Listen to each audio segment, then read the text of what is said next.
Deus, servos em nome de Jesus. Guarde isso no seu coração e essa será a referência que nós estaremos proclamando durante essa semana em nome de Jesus. Agora vamos para a palavra do nosso Deus. Eu quero compartilhar uma mensagem de fé ao seu coração lá no Evangelho de Lucas, capítulo de número 8, o verso é o verso de número 40.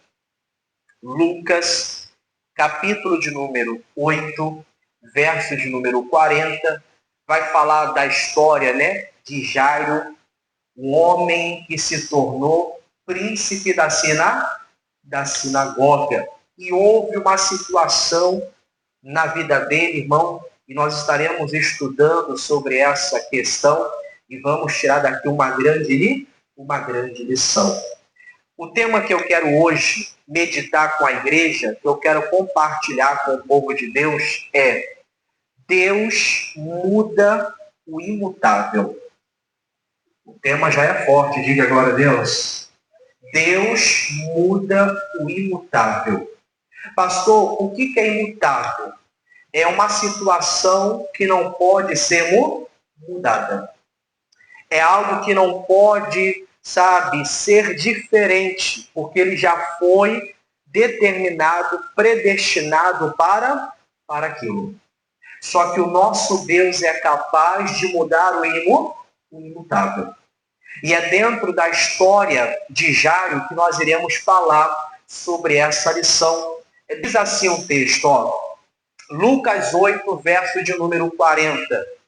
E aconteceu que, quando voltou Jesus, a multidão o recebeu, porque todos estavam quê?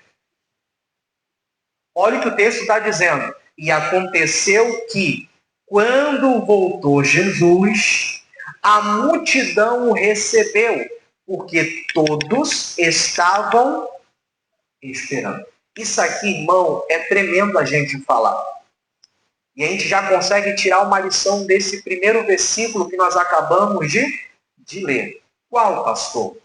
Irmão, nós precisamos guardar no nosso coração a promessa que Jesus nos fez.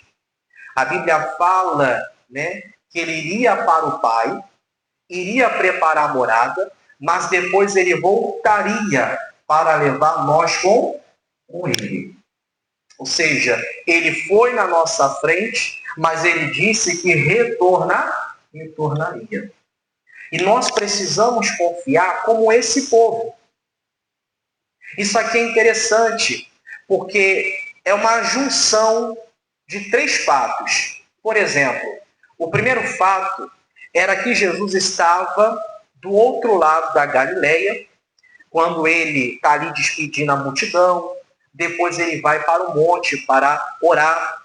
E os discípulos estão com uma missão de chegar em Gadara, ou seja, de atravessar o mar da Galileia para chegar do outro lado. Aí a Bíblia vai dizer que eles sofreram uma grande tempestade. E Jesus, que estava lá no monte fazendo a oração, na 4ª vigília da noite, ele vai ao encontro de quem? Dos discípulos. E Jesus vai, acalmar a tempestade, só resumindo aqui a história. Ele vai vir por cima das águas, não é verdade? Pedro vai dizer: se tu és o mestre, manda-me ter contigo, porque eles achavam que era um fantasma. E Jesus disse: vem. E Pedro começa a fazer o quê? Andar sobre as águas.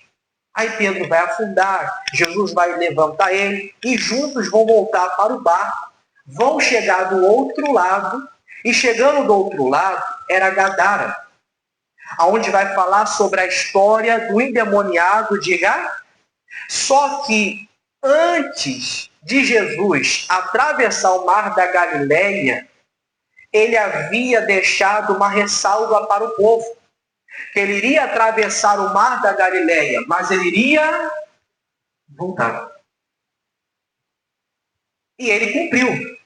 Porque se você continuar lendo, e nós vamos daqui a pouquinho continuar, nós vamos ver que ele voltou. Ele fez a promessa que voltaria e ele E ele voltou. Por isso que nesse primeiro verso que nós acabamos de ler, nós já podemos tirar essa lição. Irmão, se ele prometeu que ele vai voltar para salvar a igreja, ele vai voltar. Porque essa é a maior bênção que nós podemos conquistar, que é a nossa salvação.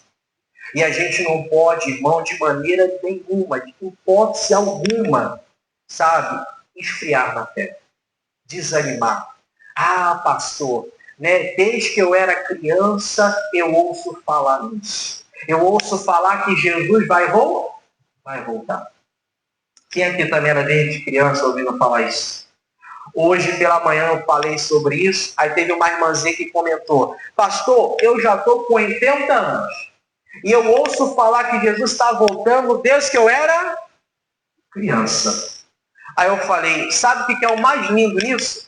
É que a senhora já está com 80 anos, mas permanece crendo que Jesus vai voltar.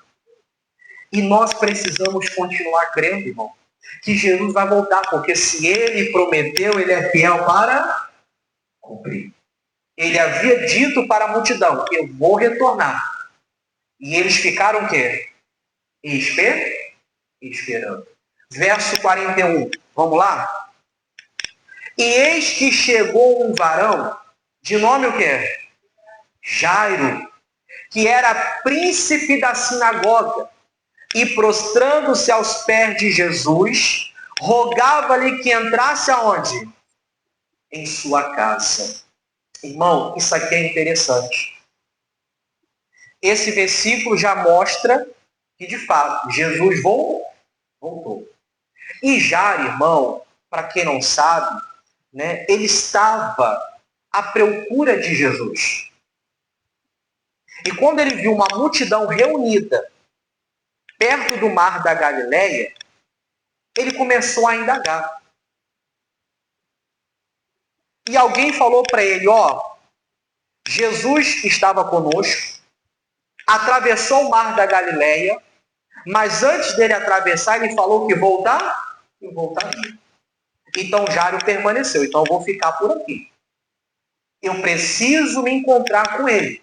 E não era fácil se encontrar com Jesus. Não é como hoje, que, por exemplo, vem alguém especial, a gente divulga, a gente fala o endereço, a gente tem WhatsApp, a gente tem YouTube, a gente tem Facebook, Instagram, Telegram.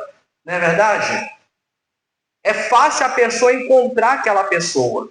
Mas na época de Jesus, irmão, ainda mais Jesus, que não ficava parado. Ele ficava de aldeia em aldeia, de lugares em lugares, de cidade em cidade. Ele não ficava o quê? Parado. E imagine Jairo procurando Jesus, porque ele precisava de Jesus. A gente vai ver que a filha dele estava à beira da morte. E quando alguém falou para ele, ele atravessou, mas ele vai voltar. E a multidão está aqui aguardando ele. E ele falou, então eu vou ficar aqui também. E quando Jesus chegou, meu irmão, o que Jairo fez? E prostrando-se aos pés de Jesus, rogava-lhe que entrasse aonde? Em sua casa. Irmão, a Bíblia deixa aqui bem claro, Lucas, ele ressalta que esse Jairo, ele era o quê? Um príncipe da sinagoga. Era alguém que tinha uma posição de autoridade na sinagoga.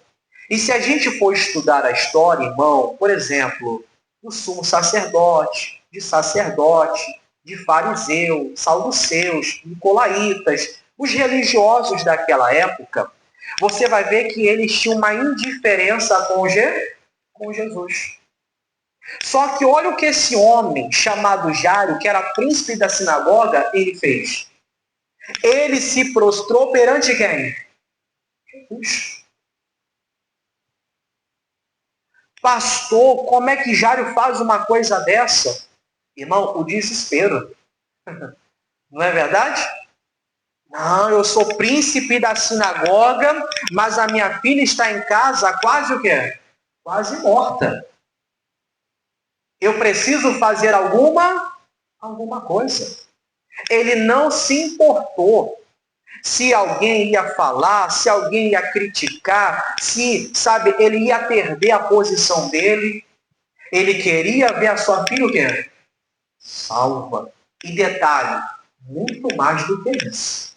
E é aqui que eu quero falar com a igreja. Jário, irmão, a intenção de Jário não era só a salvação da filha dele, que já seria uma grande perda.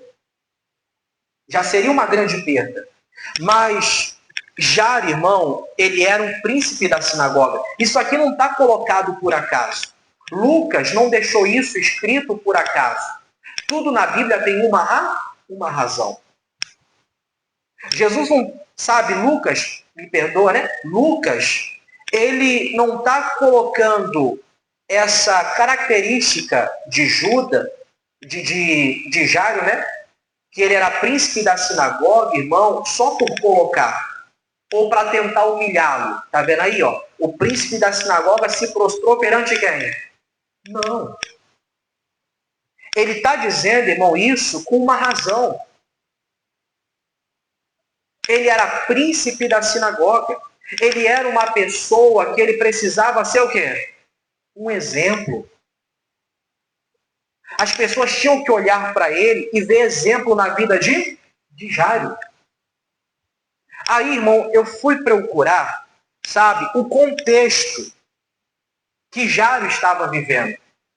E naquela época, um religioso, principalmente alguém que pertencia a uma posição elevada na sinagoga, ele precisava ter uma vida inquestionável.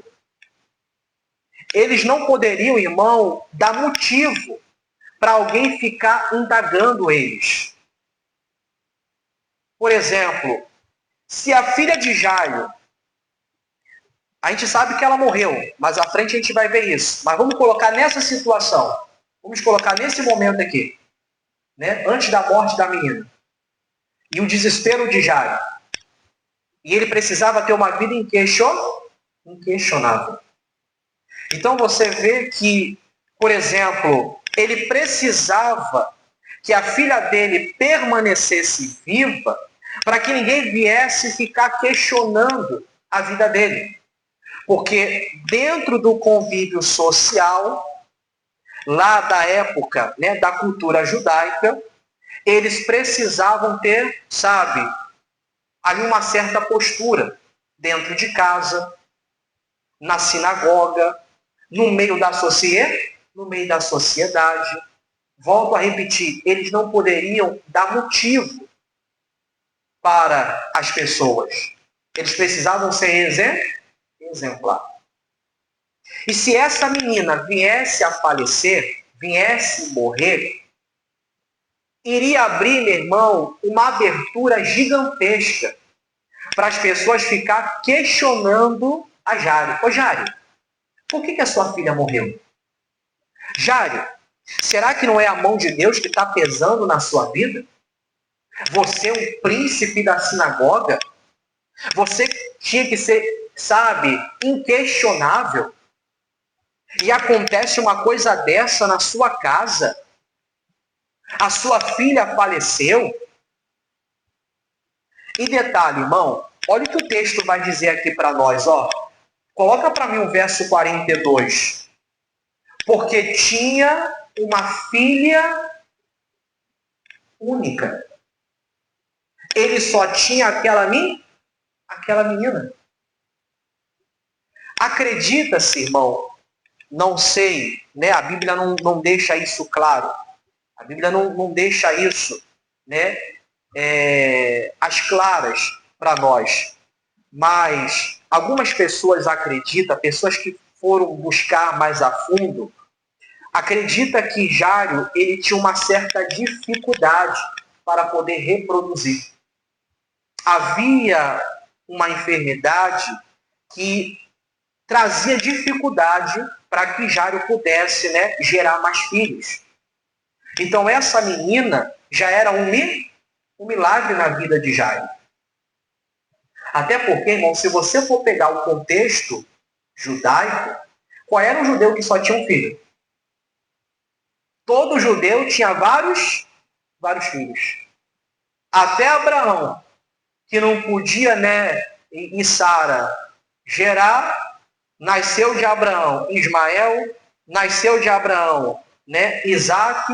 Depois ele se casa, depois que a Sara veio a falecer, Abraão se casa com uma mulher chamada Quentura e tem mais. Jacó teve quantos filhos? 12, fora a menina.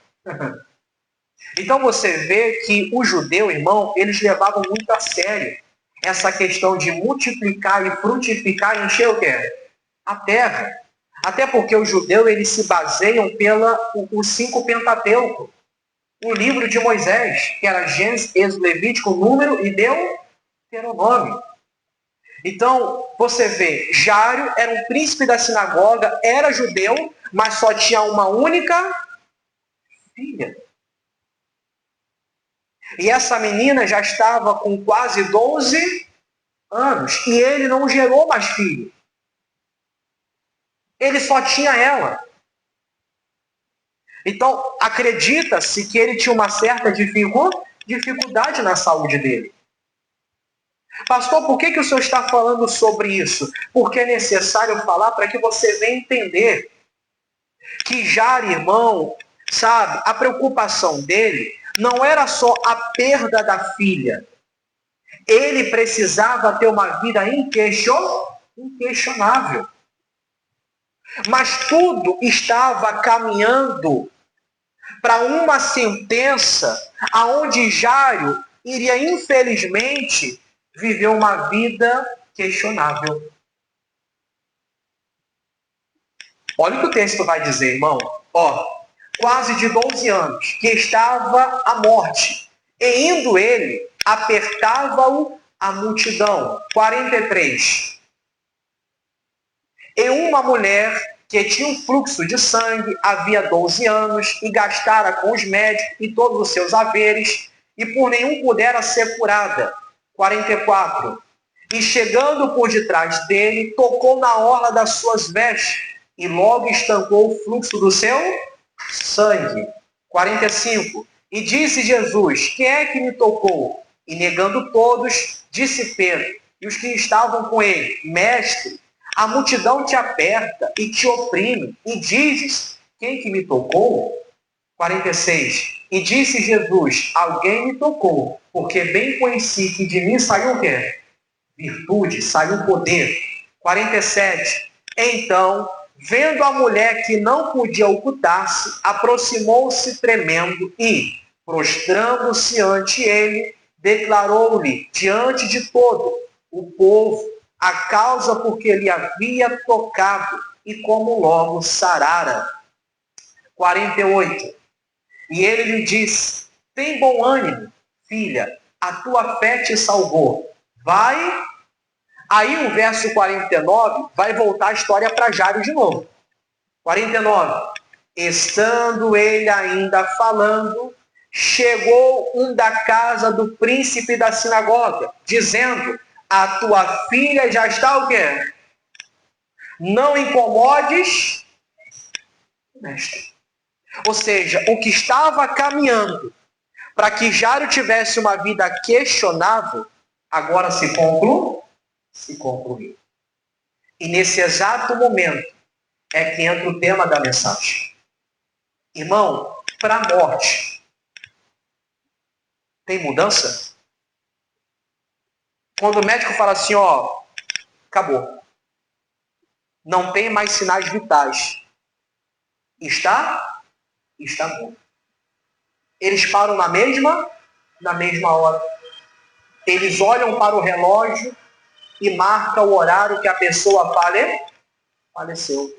É raro você ver, irmão, quando aquele aparelhozinho mostra que já não tem mais sinal vital, o médico continuando para tentar fazer o quê? Reanimar. É muito difícil. Normalmente, irmão, às vezes já está ali naquela batalha para tentar reanimar, o sinal está fraquinho, eles estão tentando, mas quando acaba o sinal, eles e olha para o relógio e fala a hora que aconteceu o óbito. E foi o que aconteceu. A menina estava à beira da morte e Jário estava tentando, correndo atrás.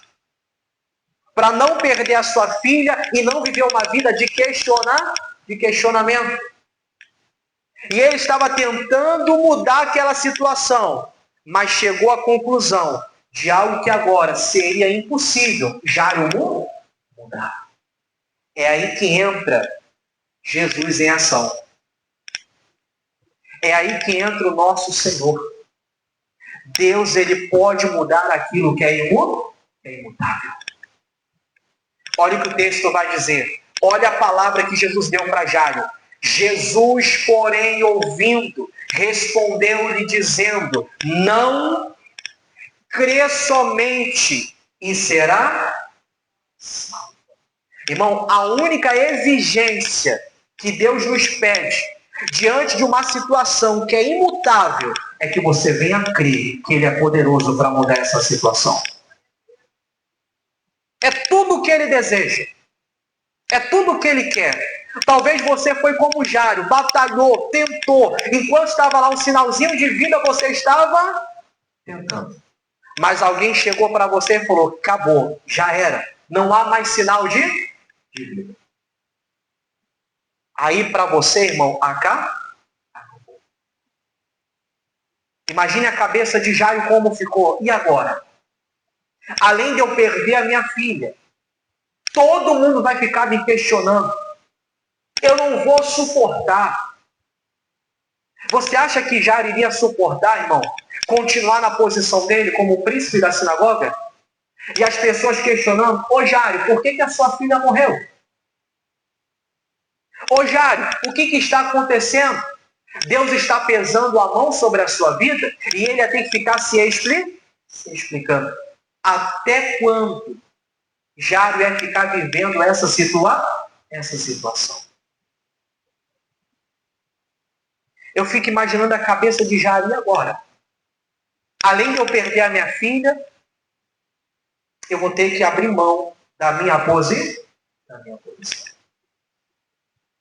Eu que deveria ser um exemplo, a minha casa deveria ser o exemplo. E dentro da minha casa está havendo uma morte. O que as pessoas vão dizer? O que as pessoas vão falar? Não tenho mais filho, era minha única filha. E agora eu recebo a notícia que ela morreu. E Deus, ouvindo os pensamentos de Jairo, e atento em tudo, ele olha para Jairo e fala: Jesus, porém, ouvindo, respondeu dizendo: não crê e será o quê? Irmão, diante dessa situação, que você acha que é imutável, que não tem mais solução, creia somente. E o poder de Deus, pastor, vai entrar em ação. Você já tentou fazer, você já foi na sua força, agora está na hora de você crer que é Deus que tem que estar no controle da sua vida. É por isso que Jairo, irmão, arriscou. Já estava tudo a perder. Se a minha filha morrer, eu vou ter que ficar, sabe, dando as minhas explicações. Então, já que eu estou passando por essa situação, por que não recorrer a Jesus? Aquele que tem poder de mudar essa situação. Deixa quem quiser o quê? Eu vou ao encontro de quem? De Jesus. Eu vou me prostrar perante Jesus. Eu vou me render diante de Jesus, porque Ele tem poder de mudar essa situação. Irmão, isso aqui é interessante. Continua comigo a leitura, verso 51. E entrando em casa, ninguém deixou entrar, senão a Pedro, a Tiago e a João e o pai e a mãe da menina. 52. E todos choravam e a pranteavam. E ele disse: não choreis, não está morta, mas... O que para a gente, irmão, é o fim, para Jesus é só um começo. Não é isso que você faz? Está chegando, né? Aí à noite vai acabar o culto, você vai voltar para a sua casa, vai deitar a cabeça no travesseiro para fazer o quê?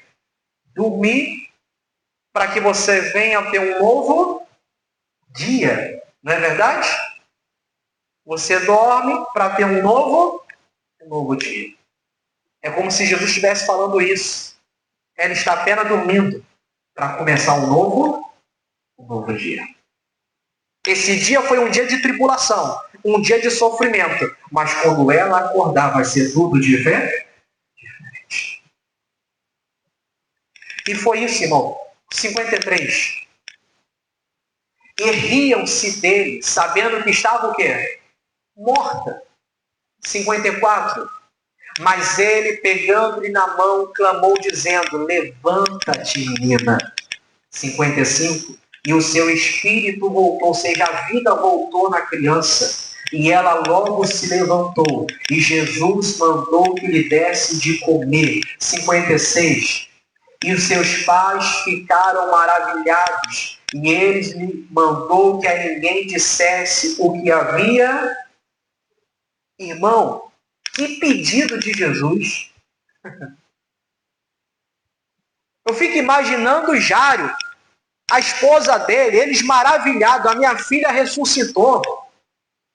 Agora eu vou andar de cabeça erguida. E ela não voltou doente, ela voltou agora com vida. Ela voltou, sabe, restaurada, transformada, mudada. O que era imutável, Deus foi lá e mudou. Eles estavam maravilhados, eles estavam alegres. Quando você está maravilhado, quando você está alegre, o que você quer fazer? Falar para todo? E Jesus falou assim, ó, não fala para mim, para ninguém. Sabe o que eu penso aqui, irmão? Porque Jesus não fez isso uma vez só, não. Teve umas outras vezes que ele fez também. Esse milagre aqui, irmão, era um milagre extraordinário. Uma criança que estava morta reviveu. Tem como esconder um milagre como esse, pessoal? Por mais que os pais quisessem? As pessoas viram a filha de Jairo morta. E agora a criança iria sair com vida. O que as pessoas iam fazer? Questionar. O que aconteceu? Por que ela está andando? Por que ela está viva? Se nós acabamos de ver que ela estava morta. Não tinha como guardar segredo. Jairo seria questionado, a história iria se espalhar. Tem momentos que Deus faz assim, irmão. Quando Ele quer instigar alguém para que a glória venha a ser, sabe, grandiosa, para que a glória de Deus venha a ser espalhada pelo mundo afora, de vez em quando Ele faz isso. Não fale para mim. Você já contou algo para alguém e falou para a pessoa assim, ó, não fala para ninguém, não? E no outro dia estava todo mundo? E às vezes era até a intenção mesmo. Você queria apenas usar aquela pessoa. Vou falar para ela não falar para ninguém, que eu sei que ela vai falar para todo. Eu acho que era isso que Jesus estava fazendo com o Jairo. Ó, não fala para ninguém não, mas instigando ele para falar para todo. Para todo. Ó, não comenta com ninguém não. Mas todo mundo ia questionar. E ele ia ter que falar a verdade. Mas sabe o que eu aprendo também para a gente poder orar, irmão? Sabe o que eu aprendo? Outrora, ele estava preocupado em ser questionado por causa da morte da filha. E talvez por esse motivo, ele ia ter que até que abandonar a sua posição de príncipe da sinagoga. Já estava decretado, porque a criança estava o quê? Morta. Agora, o questionamento seria diferente. Imagine Jário caminhando com a filha, com a família, e todo mundo vendo o milagre vivo. Todo mundo vendo, meu irmão, um milagre aqui na frente deles. Porque a criança estava morta e agora está com vida. Esse questionamento vale a pena, vale ou não vale? Porque não é um questionamento vazio, é um questionamento para que você venha testemunhar a glória de Deus. E é o que vai acontecer na sua vida. aquilo que você está pensando, que é imutável, que não vai ter mudança, que não vai, sabe, o final é o que já está decretado, você está muito enganado. O Deus que você serve, ele tem poder de transformar essa situação. O Deus que você serve tem poder de mudar o imutável.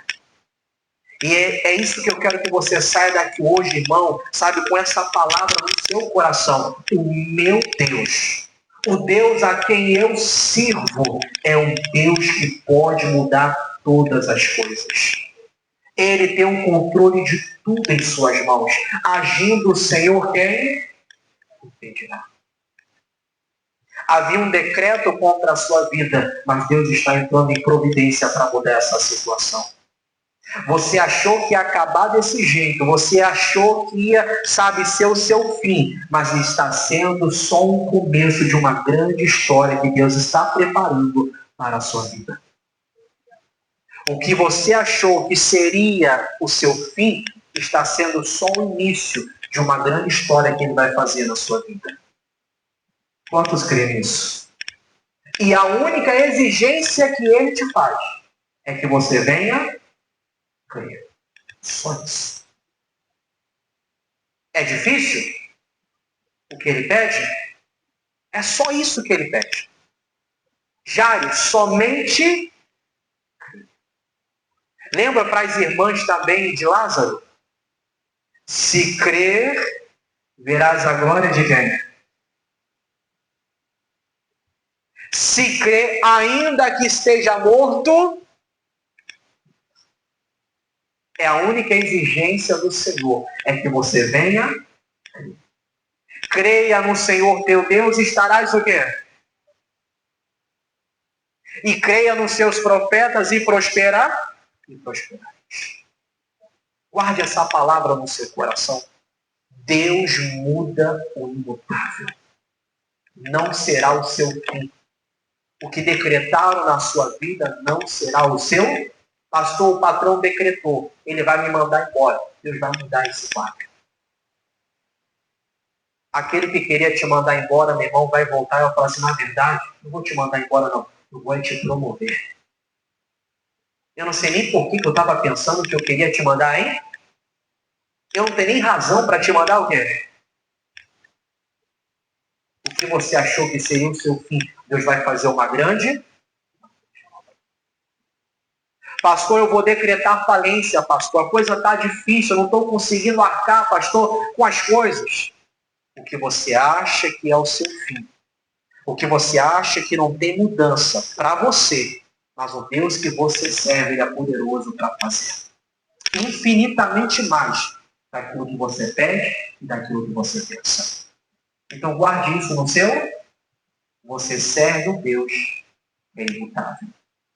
E Ele sim tem poder para mudar aquilo que é imutável. Vamos aplaudir bem forte a palavra de Deus. Ele não sofre variação não. Ninguém muda Deus. Mas Ele pode mudar tudo aquilo que Ele deseja. A Bíblia fala que o coração do rei é como rios na mão de quem? Do Senhor. Ele inclina para onde Ele quer. Irmão, a sua vida está na mão de quem? Está na mão de Deus. A sua história não termina assim. A sua história não acaba desse jeito. O quadro que pintaram contra a sua vida, Deus está mudando em nome de Jesus. Amém? Vamos se colocar em pé. Vamos orar. Vamos colocar nossa vida na mão de Deus. E a única exigência que Ele pede é o quê? Somente.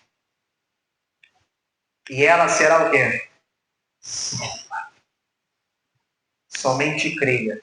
E aquilo que está perdido será salvo em nome de Jesus. Feche os teus olhos. Pai, obrigado, Jesus, por esta palavra que o Senhor nos deu aqui nesta noite. Na verdade, durante esse dia inteiro, Pai, nós estamos falando sobre isso. O que parecia ser o fim de Jairo. O que estava já decretado, meu Pai, para ele poder viver. Talvez, meu Pai, seria até algo que iria fazer ele abandonar aquilo que talvez ele lutou para conquistar, que era se tornar um príncipe na sinagoga, que não era algo fácil. Não era algo, meu pai, sabe, facilitado para poder conquistar. Era anos de estudo, de esforço, de dedicação, para chegar aonde ele chegou. E por causa de uma fatalidade, poderia, meu pai, destruir todo esse sonho que já ele tinha. Poderia acabar, meu pai, com todo o seu objetivo. E ele talvez viveu uma vida frustrada. Era isso que estava decretado para a vida deste homem. Mas Jesus disse para ele, somente creia. E o que você acha que está perdido vai ser salvo. Você não vai perder a sua filha, muito menos vai deixar aquilo que você conquistou. Irmão, Deus é lindo. Olha como é que Deus cuida de cada detalhe. Olha como é que Deus estava cuidando da vida de Jairo. Ah, Jesus, e não é diferente na nossa vida não, Pai. Não é diferente com aqueles, meu Pai, que crê no Senhor. Meu Deus, quem crê em Ti verá a Tua glória se manifestando. Verá, meu Pai, o cuidado do Senhor. Verá o zelo que o Senhor tem pela nossa vida. Ah, Espírito Santo de Deus, nós não iremos, meu Pai, focar, meu Deus, nessa situação que para nós, meu Pai, é impossível. Para nós, meu Pai, não há saída. Para um homem, meu Deus, não há solução, mas nós cremos e nós iremos exercer, meu Pai, a nossa crença no Senhor. E nós estamos aqui, meu Pai, através dessa palavra que trouxe confiança no nosso coração. E nós queremos decretar, meu Pai, a transformação dessa situação, a transformação, meu Pai, do que nós estamos vivendo. Meu Deus, a nossa história não termina, meu Pai, dessa forma. O Senhor vai salvar a história dessa pessoa. O Senhor, meu Pai, vai guardar aquilo que ela batalhou para conquistar. Meu Deus, o Senhor vai proteger, o Senhor vai cercar, meu Pai, com a Tua bênção, para que ela não venha, meu Pai, sabe, perder aquilo que ela batalhou para poder alcançar. Porque o Senhor ama a prosperidade dos seus servos. Ah, Espírito Santo de Deus. Meu Deus, a Tua palavra diz que o Seu desejo é que venhamos bem em todas as áreas da nossa vida. Principalmente, meu Pai, na nossa saúde. Ah, Jesus, isso é prosperidade. É ter saúde, meu Pai, para desfrutar as maravilhas do Senhor, desfrutar de uma vida abundante, desfrutar de uma vida abençoada. Meu Deus, eu não sei o que essa pessoa está vivendo, eu não sei qual é a situação que ela está, meu Pai, passando. Meu Deus, se ela está achando que a história dela vai terminar desse jeito, ela está enganada. Talvez ela ainda não conheça, meu Pai, a grandeza do Deus que ela serve, mas nessa noite, meu Deus, ela vai conhecer a Tua grandeza. Nessa noite, meu Pai, por ela crer naquilo que está sendo ministrado, ela vai contemplar, meu Deus, a grandeza da Tua glória na vida dela. E o que ela achou, meu Pai, que não tinha saída, ela vai, meu Deus, ver. Ela vai contemplar que Tu és um Deus no dia de angústia, que Tu és uma porta de escape, que Tu és, meu Deus, o nosso refúgio, a nossa fortaleza. E aquilo, meu Pai, que era imutável, que era, meu Pai, intransformável, vai ser transformado em nome de Jesus, vai ser mudado em nome de Jesus. Ah, meu irmão, creia, essa situação está mudando. Quando você voltar para a sua casa, quando você voltar para o seu trabalho, para o convívio da sociedade, o que você talvez estava imaginando, vão me questionar, vão dizer, tá vendo aí, é uma serva de Deus, mas perdeu, sabe, o emprego, é um servo de Deus, mas olha como é que está a saúde. Não, Senhor, o questionamento vai ser outro. Como é que pode? Como é que aconteceu? Como é que ela chegou lá? Tudo dizia que ela não ia conseguir, mas ela conseguiu. Tudo dizia que ele não seria curado, mas ele foi curado. Tudo dizia que a família dele estava perdida, mas a família está abençoada. Vai ser um testemunho na sua história. Deus vai transformar questionamento em testemunho. Deus vai transformar questionamento em testemunho. E o nome dele será glorificado. Meu Deus, assim o abençoo. Aonde meu pai, esse meu irmão, essa minha irmã, colocar a planta nos seus pés.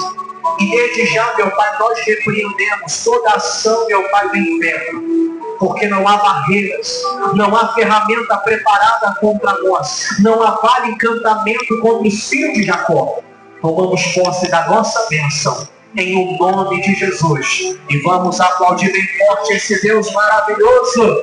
Diga glória a Deus. Declara: eu sirvo um Deus que muda o imutável. Aleluia.